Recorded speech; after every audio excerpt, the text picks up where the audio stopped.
The US Department of Justice says it's released another tranche of documents, 3 million pages worth, related to the late convicted sex offender Jeffrey Epstein. The US Deputy Attorney General, Todd Blanche, has been holding a news conference in the last hour and said 2,000 videos and 180,000 images have been released.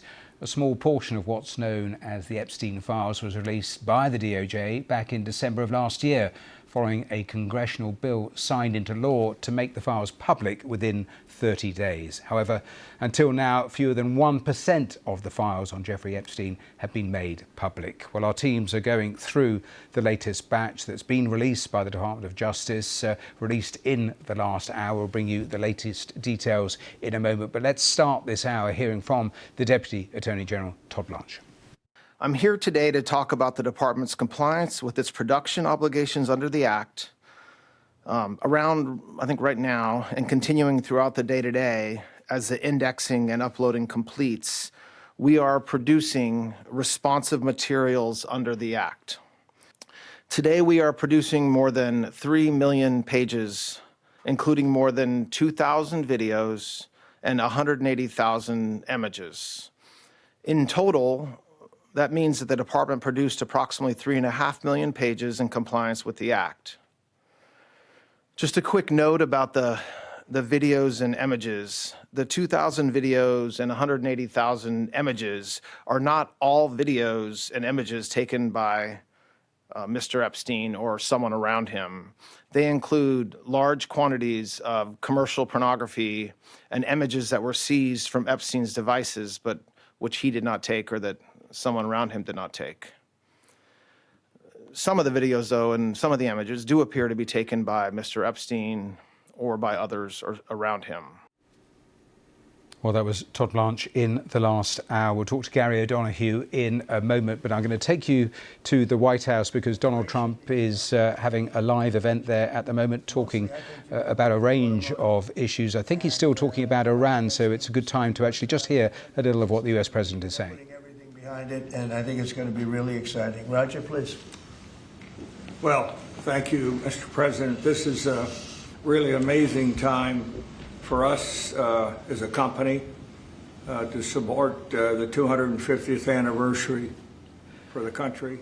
Well, as always, Donald Trump flitting between subjects. We will keep an eye on that. We'll leave it on the screen. So if he talks about Iran again, if he talks about what we've just had at the Department of Justice or any of the other main stories, we'll return and catch a little of what Donald Trump says to reporters. But let's bring in our Chief North America correspondent, Gary O'Donoghue. And Gary, getting back to that tranche of material that's been released by the DOJ. Give me your assessment, first of all, in terms of just the amount of material that's been released.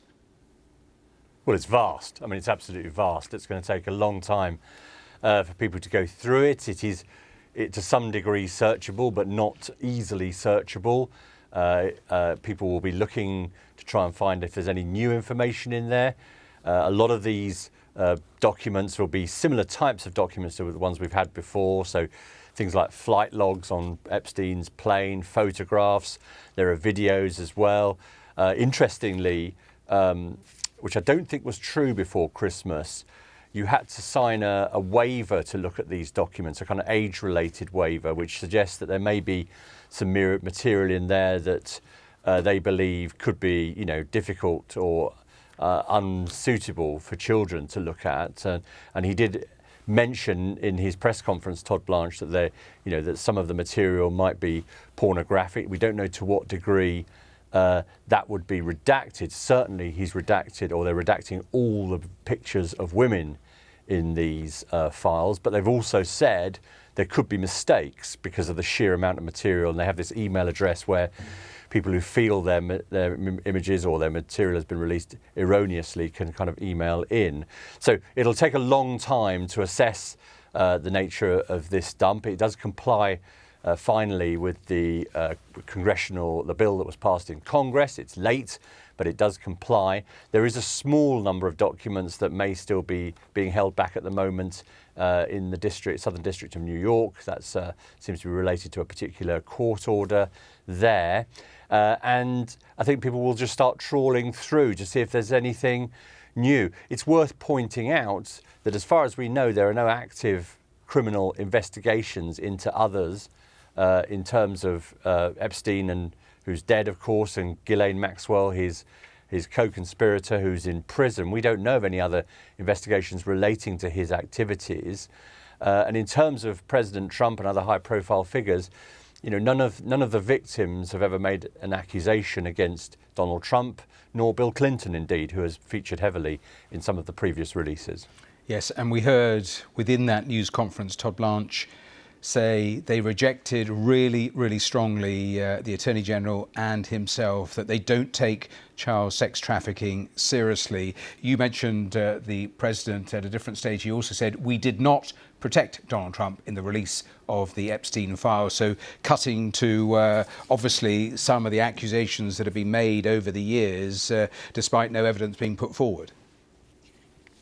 That's right, and in some of those documents that came out in that big dump, these things happened on Fridays. It happened on the Friday before Christmas. We've got a Friday today, and then the other big one where I was involved was 2 days before Christmas, the day before Christmas Eve.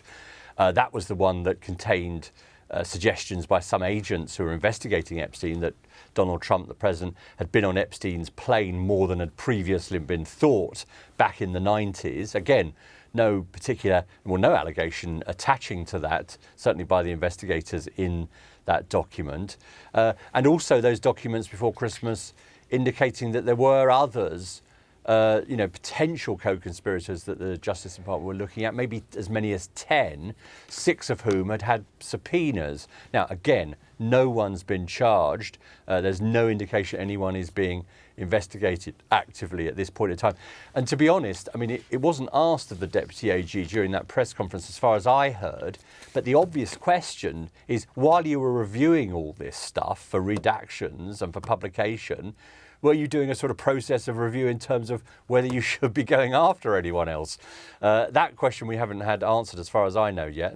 But all the indications are that they aren't at this point. He kept saying, if evidence comes to light that anyone should be investigated, prosecuted, then we'll do so. Yes. Just a brief final thought, Gary. Where do you think then we are with this story? Because certainly for the MAGA base, they have been furious at different stages that the Epstein files weren't released right on day one of this administration and at various stages along the way.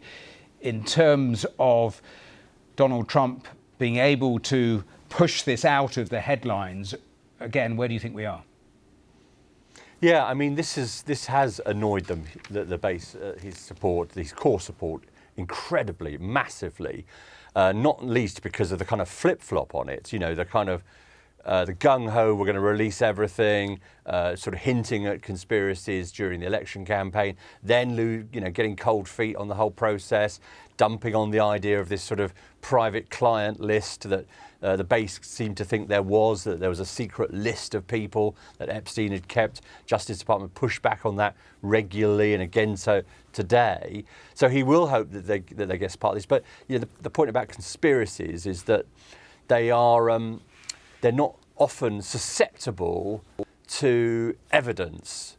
They get a hold and they retain a hold. Yes. And there's not much you can do with core members of believers to actually dislodge that. Gary, thanks very much.